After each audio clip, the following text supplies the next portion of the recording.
Welcome to eagle health. ఎండిన అల్లం సొంఠి అవుతుంది.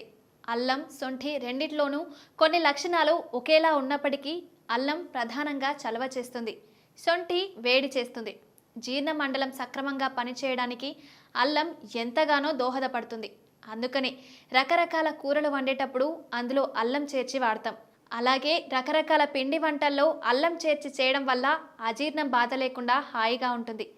అల్లం చేర్చిన మజ్జిగ తక్షణ శక్తిని, ఉత్సాహాన్ని ఇస్తుంది. మినుముకి అల్లానికి జోడి. తేలికగా జీర్ణం కాని మినుముల పిండి వంట గారెలోని జీర్ణరసాలు ఊరించే అల్లం పచ్చడితో తినడం వలన అజీర్ణం బాధ ఉండదు. కడుపులో వాయువు చేరి బాధించదు. శరీరంలో అగ్ని సక్రమంగా పనిచేస్తుంటే శరీరం ఆరోగ్యంగా ఉంటుంది. అగ్ని మందగించిన, విషమించిన శరీరానికి అనేక వ్యాధులు వచ్చే ప్రమాదం ఉంది. అగ్నిని సక్రమంగా పనిచేయించే ద్రవ్యాలలో అల్లం ఒకటి. ప్రతిరోజు ఉదయాన్నే చిన్న చిన్న అల్లం ముక్కలు 4 లేక 5 సైంధవ లవణంతో కలిపి నమిలి తినడం ఆరోగ్యకరం. జలుబు, గొంతు నొప్పి ఉన్నప్పుడు అల్లం రసం, తేనె సమపాలలో కలుపుకొని నాకడం వలన ఉపశమనం కలుగుతుంది.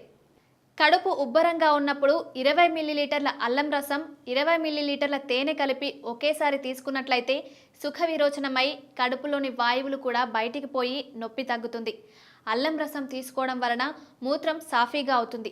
ఆకలి మందగించినప్పుడు అజీర్ణం, కడుపు నొప్పి, కడుపు ఉబ్బరం, వికారం, నోటిలో రుచి లేకపోవడం, ఇలా జీర్ణ మండలానికి సంబంధించిన ఎటువంటి లక్షణాలకైనా అల్లం ఒక దివ్యౌషధం. Thanks for watching this video. Subscribe to eagle health. Like and subscribe Eagle Health and Beauty.